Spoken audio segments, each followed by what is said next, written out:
아멘. 우리가 찬양할 때 우리 하나님이 기뻐하신다고 믿습니다. 예. 오늘도 이 자리에 참석하신 여러분들에게 우리 주께서 함께 하실 줄 믿습니다. 예, 우리 하나님 말씀 함께 보겠습니다. 요한복음 3장 1절로 7절 말씀입니다. 제가 가지고 있는 성경은 신약성경 145쪽입니다. 신약성경 145쪽 요한복음 3장 1절로 7절 말씀입니다. 제가 봉독하겠습니다. 그런데 바리새인 중에 니고데모라 하는 사람이 있으니 유대인의 지도자라. 그가 밤에 예수께 와서 이르되 라삐여, 우리가 당신은 하나님께로부터 오신 선생인 줄 아나이다. 하나님이 함께 하시지 아니하시면 당신이 행하시는 이 표적을 아무도 할 수 없음이니이다. 예수께서 대답하여 이르시되 진실로 진실로 내게 이르노니 사람이 거듭나지 아니하면 하나님의 나라를 볼 수 없느니라. 니고데모가 이르되 사람이 늙으면 어떻게 날 수 있사옵나이까? 두 번째 모태에 들어갔다가 날 수 있사옵나이까? 예수께서 대답하시되 진실로 진실로 내게 이르노니 사람이 물과 성령으로 나지 아니하면 하나님의 나라에 들어갈 수 없느니라. 육으로 난 것은 육이요 영으로 난 것은 영이니 내가 네게 거듭나야 하겠다 하는 말을 놀랍게 여기지 말라. 아멘. 오늘은 요한복음 3장 1절로 7절 말씀을 중심으로 해서 가장 위대한 변화라는 제목으로 함께 말씀을 나누고자 합니다.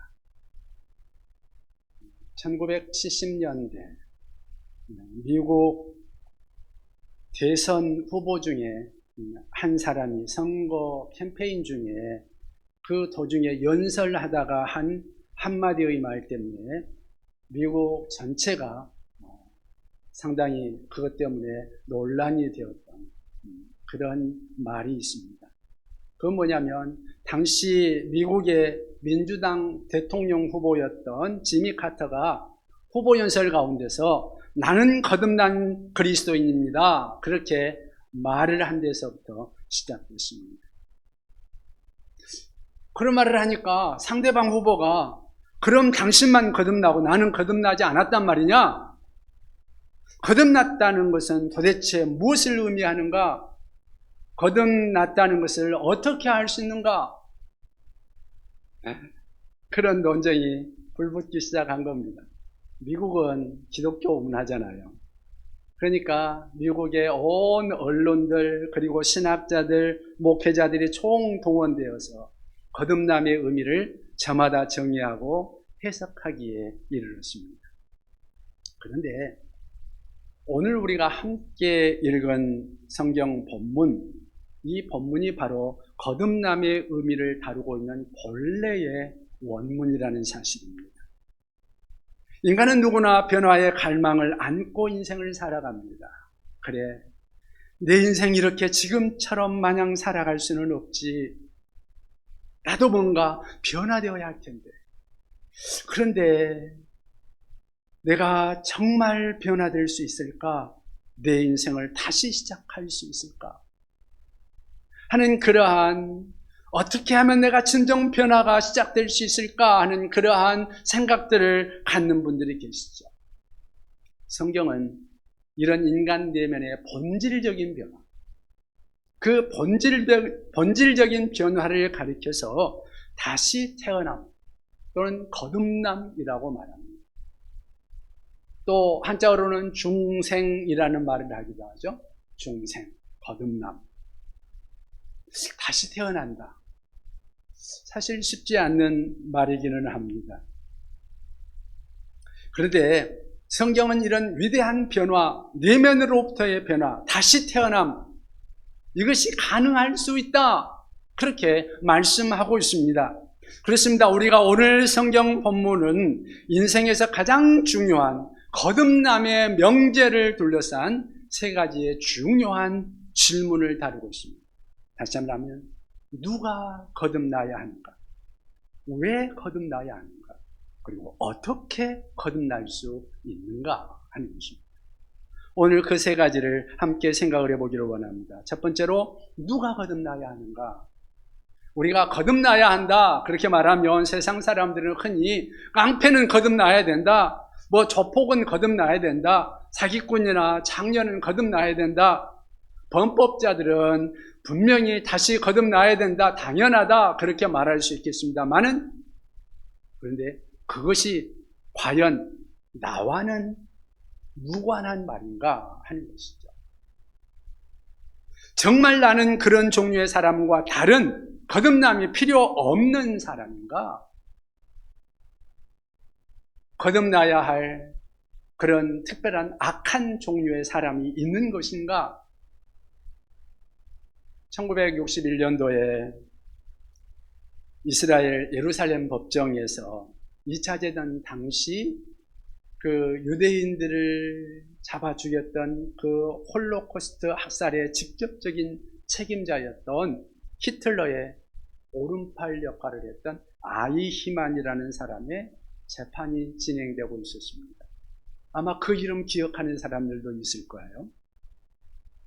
그런데 그날 그 재판에 참석해서 아이히만이 얼마나 악마적인 인간인가 가까이에서 관찰하고 싶어 했던 유태인 철학자가 있었습니다. 유명한 안나 아렌트라는 철학자였습니다. 아렌트는 아이히만이 있는 가장 가까운 곳에서 그를 관찰했습니다. 그리고 깜짝 놀란 것은 그는 너무나도 평범한, 지극히 평범한, 그냥 정부의 명령을 따르고 있었던 한 순진한 관리의 모습처럼 그에게 보여졌다는 것입니다. 아렌트는 후일 글을 쓰면서 악의 보편성, 평범성이라는 그러한 글을 썼는데요. 거기에서 악은 지극히 평범하다는 것입니다. 악인은 우리와 다른 인간이 아니라 지극히 우리와 똑같은 평범한 얼굴을 하고 있다는 것이었습니다.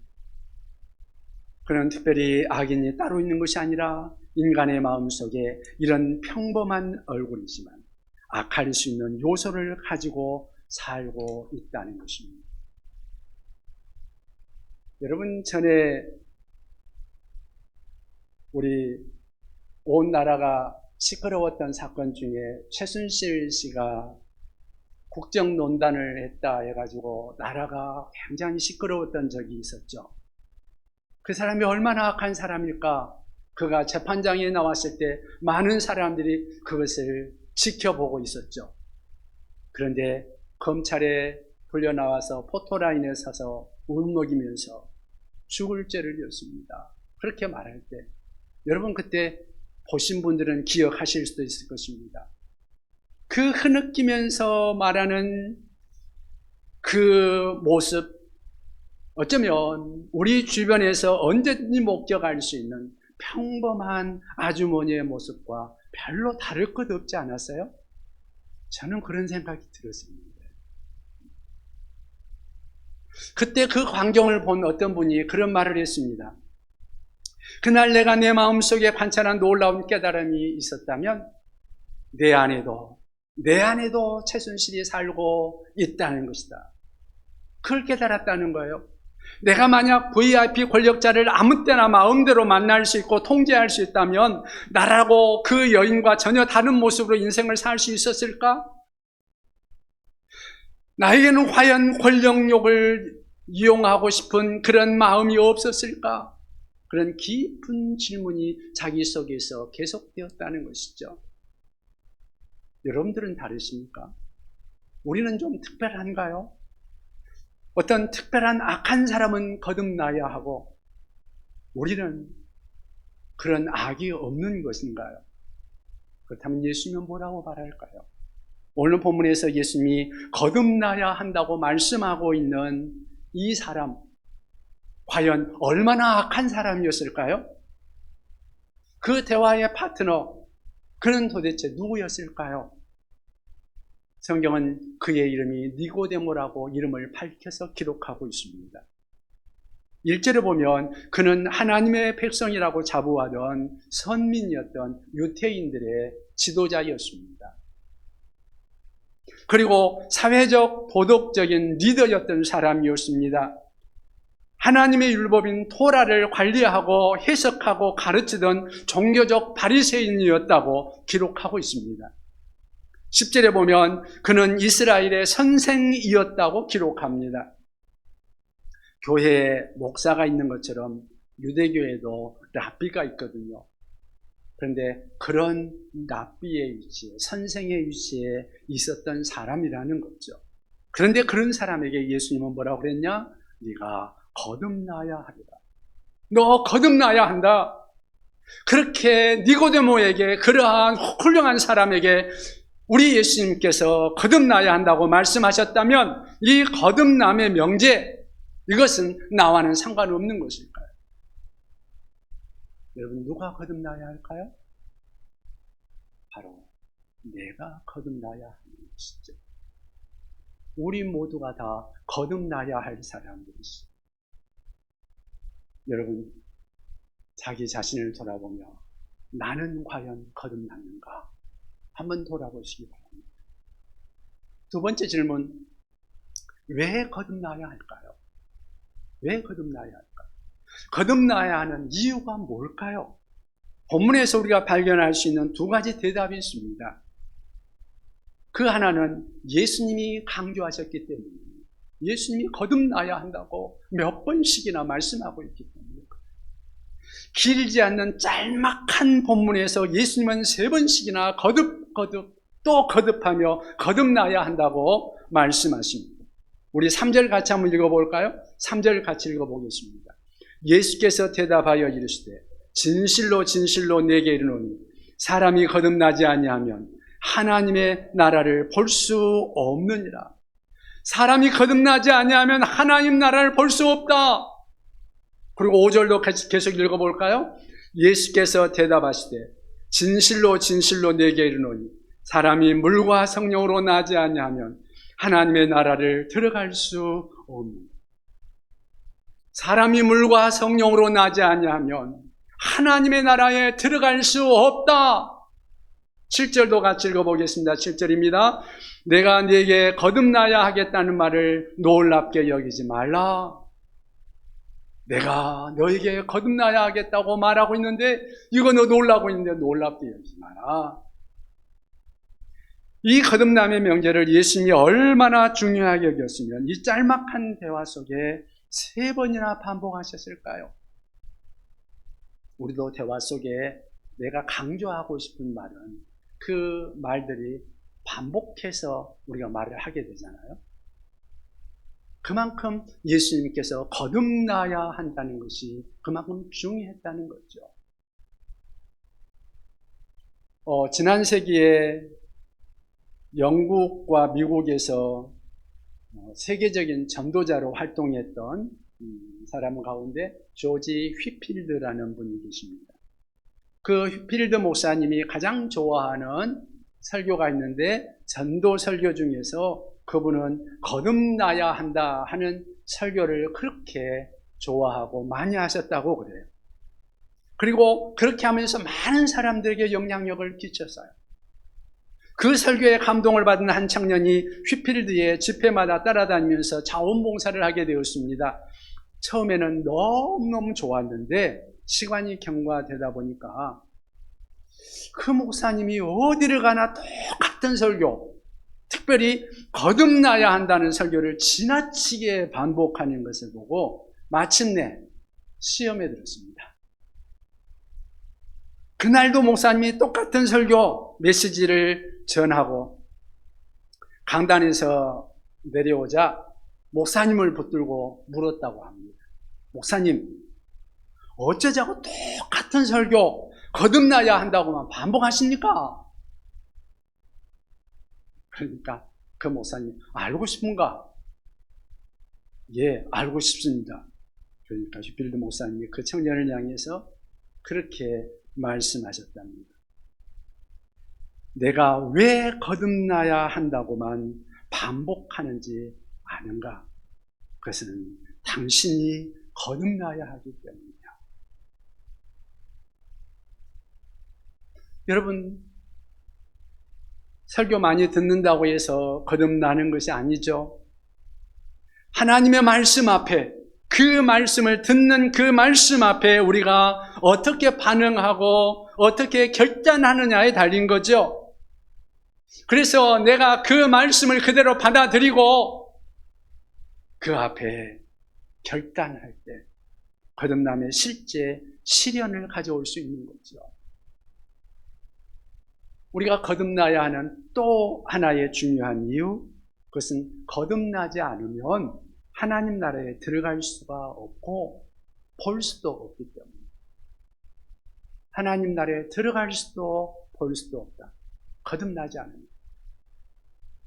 그러니까 이 거듭나야 할 중요한 이유, 본문에서 예수님은 거듭남의 명제를 하나님의 나라와 연관시키고 있다는 것입니다. 5절 우리가 아까 읽었는데요. 다시 한번 읽어보십시다. 5절입니다. 예수께서 대답하시되 진실로 진실로 내게 이르노니 사람이 물과 성령으로 나지 아니하면 하나님의 나라에 들어갈 수 없느니라. 아멘. 물과 성령으로 거듭나지 않으면 하나님 나라에 들어갈 수 없다. 또 3절에는 뭐라 그래요? 사람이 거듭나지 아니하면 어떤다고요? 하나님의 나라를 볼 수 없다. 그러니까 구경할 수도 없다. 구경이라고 하려고 해도 구경도 할 수 없다. 자, 하나님 나라의 본질이 뭘까요? 하늘에 있는 천국, 하나님의 보좌가 있는 곳, 그것이 하나님 나라라고 말할 수 있겠죠. 그런데 하나님 나라라고 말할 때 그곳으로만 국한하지 않고 하나님이 통치하시는, 하나님의 통치가 미치는 그 나라가 하나님의 나라죠. 우리가 저마다 인생을 살면서 내가 나 스스로를 통치하며 나 스스로를 다스리며 우리는 살아갑니다. 다른 말로 말하면 내 인생을 내 스스로 운전하며 사는 것이죠.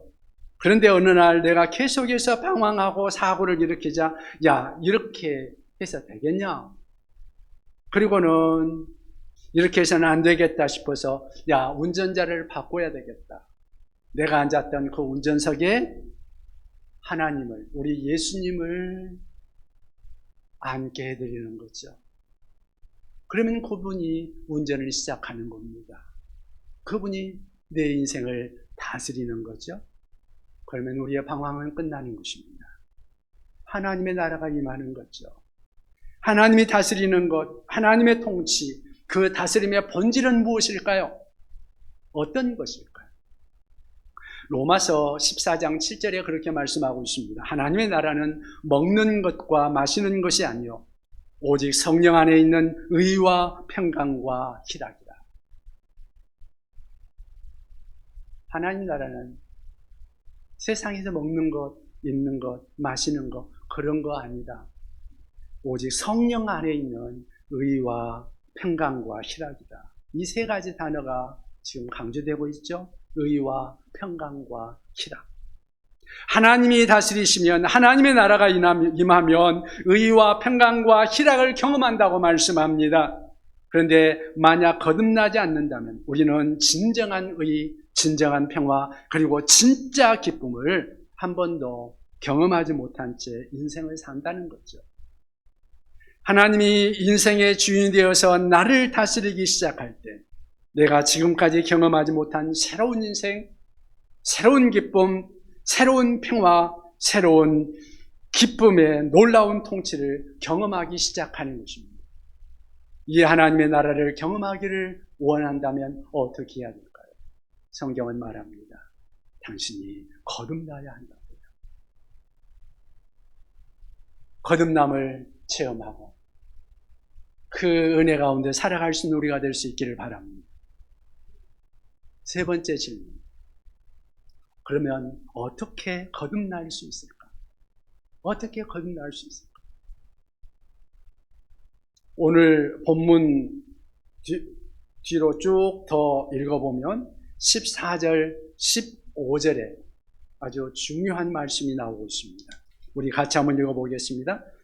요한복음 3장 14절, 15절입니다. 같이 읽습니다.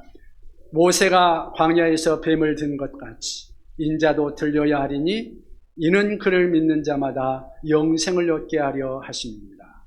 아멘. 아주 귀한 말씀인데 이거 성경 잘 알지 못하는 사람들은 도대체 이게 무슨 말인가 좀 쉽게 이해가 안 되는 말씀일 수도 있습니다.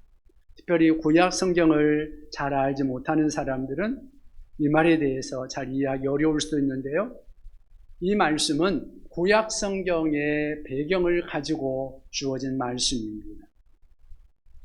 이스라엘 백성들이 그 출애굽기에 보면 애굽에서, 그러니까 지금 이집트죠. 애굽에서 노예 생활을 하다가 하나님께서 특별히 그들에게 은혜를 베푸셔서 애굽에서 빠져나오게 됩니다.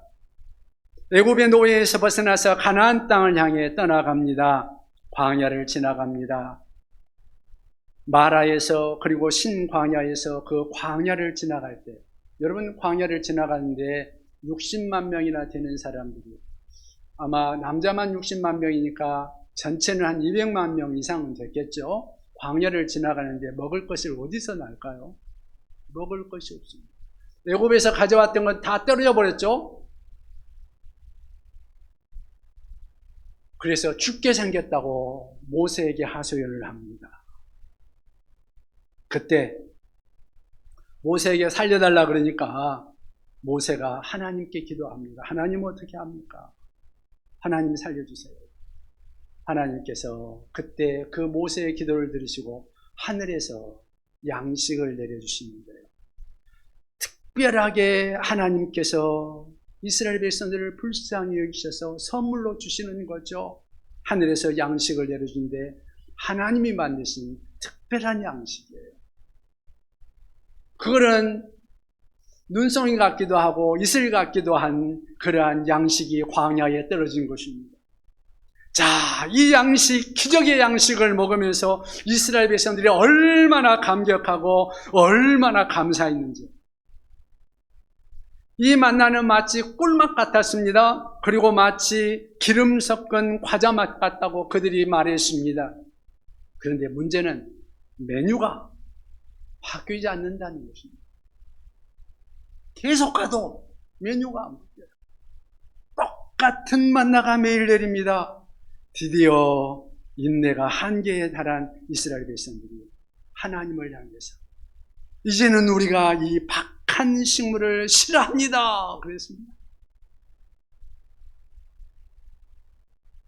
하나님이 주신 기적의 양식인 이 선물을 싫어한다고 말하는 그 순간 성경에 보면은요, 우리 하나님이 단단히 화가 나셨습니다. 그 내용이 신명기 21장 4절부터 9절까지 나와 있는데요. 하나님이 화가 나셔가지고 그래서 백성들을 깨우치기 위해서 하나님이 광야에 불뱀들이 다 일어나게 합니다. 그래서 이스라엘 백성들을 물게 하는 거예요. 독이 퍼지니까 여기저기서 사람들이 죽어가지 않겠습니까? 그러자 이스라엘 백성들이 그 지도자인 모세에게 찾아와가지고 모세한테 살려달라고 용서해달라고 하나님께 구하기 시작하는 거죠. 그래서 모세가 하나님께 다시 기도합니다. 하나님 살려주십시오. 자비 하나님께서 다시 그 백성들에게 구원을 위한 처방을 내리십니다. 모세에게 이렇게 말합니다. 저기 저 작대기 보이지? 그 긴 막대기, 예, 그러니까 그 끝에 노뱀을 만들어서 매달아라. 그리고 백성들 사이에 돌아다니면서 불뱀에 물려 죽어가는 백성들에게 이 작은 이 짝대기 끝에 매달려 있는 그 뱀을 찾아보는 사람들마다 살리라고 외쳐라. 여러분, 뱀에 물려가지고 죽어가고 있는데 기다란 막대기에다가 노뱀 만들어 놓고 이거 쳐다보면 산다 하고 외치고 돌아다니는 거예요. 참 처방치고는 너무도 이상한 처방 아닙니까? 그런데 성경을 보니까 그것을 믿고 쳐다본 자는 모두 다 살았다고. 참 이해 안 되는 말씀이죠. 그런데 지금부터 2000년 전 하나님은 전 인류를 위해서 이런 동일한 이상한 처방을 내리셨다는 사실, 여러분 그거 아십니까? 그 처방이 바로 십자가 처방이죠.